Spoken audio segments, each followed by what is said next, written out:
Hello, this is Shariananda, and I would like to talk to you today about how I became Shariananda. I have written an essay about it, so I thought what I'd do is I'd read it to you, and that way you can have it in my own voice. I'm sure that the essay will appear in a book of mine coming out in the future, Spirit in the Dark. And I am sure that also we will be talking in the future in some public venues. So I invite you to listen. In the last 2 years, I came to a spiritual crossroads. I changed tracks and changed the furniture around in my inner house. It is clear that I'm no longer just as Diane. My view of the world has changed as to how I will bring my body and my soul through the year 2012, when all that has been predicted for ascension on the planet will fall into place. My life is getting in order by forces I do not comprehend, and that I do not fully understand, but I accept them as having influence and direction on my life. I surrender now to something that causes me to tremble. I surrender to now that something that has been emphasized, that I am on the right path and must set a marker in place for the transition.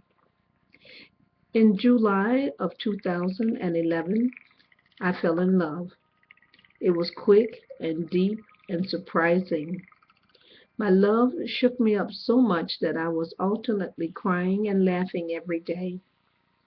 I am still shaken. It occurred to me that I was responding to my new love as if she were a God presence, and in that I realized that she was indeed a gift from God. She brought with her a new inspiration and force for my life, no matter how long that may be. She brought a stance for the light of God, the peace of God, the love of beauty, and the things I treasure and seek to manifest daily. I felt new and reborn and hot, like I had been in a cool, dark room and was let out into the sunshine and fresh air. I started kidding her about my name and her name, as and I was calling myself S. Diana Mad or something silly. But over the next few weeks, I started to hear a name speaking, coming forth like the ring of a distant bell. It was not as Diane Nad, but something. On the day I got a piece of junk mail from someone soliciting. It was from someone named Samanda. The name somehow startled me, so I got serious. I decided to quit playing and ask Spirit exactly what was going on. By this I mean I sat to meditate and to ask the question, what's going on? Do you want me to change my name? And as I sat, I felt a clearing in my chest. Seriously? I asked. There was no sound and nothing else. So I talked it over with my love, and she said, why don't you ask for a sign? I said, good idea. It's always nice to have a clear second voice, and she is that when she is clear. When I next prayed and meditated, I said, listen, heaven, if you want me to change my name, I'm going to need a sign. I do not mean a small or guesswork sign. I mean a big, unmissable neon sign. And after all, I have been carrying the powerful name S. Diane for a long time, and I have gotten very used to it. It always makes people remember me, and you know how hard it was when I changed it. I took years to get people to call me S. Diane. I used to be S. Diane Bogus. I rarely told anyone what the S stood for, but it was Sharon. And back then I told heinous lies about how it came to be. I had a Sojourner Truth story. I had a Harry S. Truman story. I had a Gertrude Stein story about the origins of the S in my name. I also had a tribal story. Anyway, in 1980, I changed my name to S. Diane Adams Bogus from S. Diane Bogus. That is what I'm saying goodbye to. For 31 years, I have been S. Diane Adams Bogus. But this is the age of ascension, I think, and not so far from the 33 at which Christ started his ministry. And I do believe I am a ministry in and of myself, but more about that later. Now about the sign. So I wake up on October 4th, 2011, and I go outside to let my sweet little doggie Izzy out. And lo and behold, there's a dead crow at the side of my yard. A dead crow. Holy Moses, holy Moses.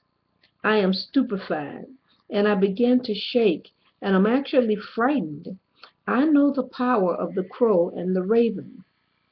My medicine wheel has raven at the very top position, and my relationship with both species is top notch. They teach me. I talk to them. They talk back. They call to me. They guide me. They show up to alert me. They fly all around me to let me know what's about to occur. I call back daily when they speak to me, and I speak to them always. Ah! Ah! Ah! Ah! I do a good crow call. Did you know how quick and intelligent crows are? They can open cans. They can plan. They can see far. And they're excellent scavengers. You cannot sneak up on a crow. You cannot fly with crow except for by permission. Now, they stand for the void, capital VOID, or that which is not manifest in the impenetrable darkness of eternity and of no time. They are the arbiters of justice and shape-shift from one state of consciousness to another. They are the guardians of sacred law.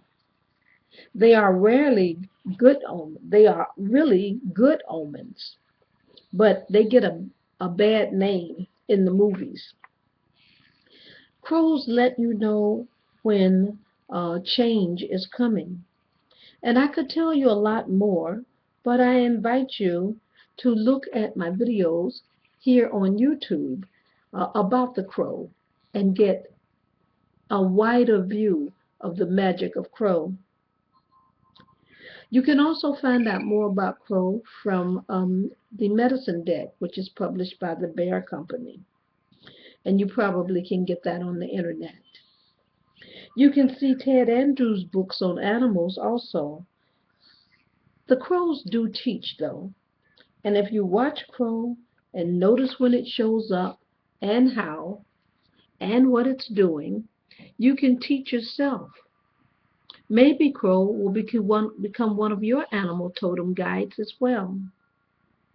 So I have a dead crow at the right side of my yard near the stop sign, and it looks like nothing is wrong. It is spread eagle face down, with its head turned to the north and its eye open. Upon close inspection, I see blood coming from the underside. Now, that had to be the most unusual death in the world. Crow simply is too quick to be hit by a car or killed by accident. But apparently it was, and I think this was a sacrifice. I think that crow gave its life so I could have my new name. Yes, yes was the answer. The answer was yes, change. Change your name. So I tried on variations of Shariananda, and I have a friend who's is an expert name, Neela Shane, whose website is neelashane@yahoo.com. She told me that Sherry No, it's yeah, that's correct. She told me that Shari or Yesharan means land or field, and A means entirely, and that Ananda means bliss or joy. So that was not far from S. Diane, which means fertile flower in the field of God. So I have just internalized S. Diane and externalized Shari. Part of my name came from my legal first name that is on my original birth certificate. Now, all along in my various journals, I have been writing that I was thinking of changing my name. I had started to try Shariananda on. Anyway, that day, the day of the dead crow, October the 4th, 2011, I took it to heart. I declared that as the name changed, I declared that as the name changed, I declared that as the name change day. I am now Shariananda, a being who resonates to music in the word. It's like I gave myself permission to be all the love and all my power. I gave myself permission to walk my path and change as needful. I do not see the way clearly, but I'm feeling my way along with the help from the spirit world and nature as I understand it. The Saturday following my name change, I got a call to come out and serve as a chaplain for a suicide prevention marathon walk for awareness. That cemented it. I feel I am more than an oracle now. I am a portal. I am a doorway through which energies flow, and some of them not my own, but my angelic hosts and the forces of good and unseen make use of me, and I have given them permission. I feel calmer and more stable, sweeter and richer, warmer and better. I feel anchored and complete. I feel settled and peaceful. I feel strange not to be seen as S. Diane. I'm getting used to the idea of not hearing myself refer to me as S. Diane. I'm used to it, but already S. Diane seems like another person. I am somewhat shocked at the ease and suddenness of my shift from S. Diane to Shariananda, but so it is. I will make it legal, and I have. For now, I just want to let everyone know um, is that it is the reception at my church. Everyone's been very wonderful about it. In my chat room at ornum.com, among my friends at large all around the United States and the globe, everyone has been very pleasant and receptive. I think they're used to my deviations in my changes by now. For I am a free spirit, and I have been seeking myself in God for a long time. I'm coming home to God with my new love and my new self, and I bless my new name. I ask each of you to bless me and the work that I will continue to do in the world as I reach out and touch those that I know and love and do not know yet with my love. I am a servant of the Most High. God calls to me and I answer. I am Shari Ananda. You may leave me any response that you wish. Thank you.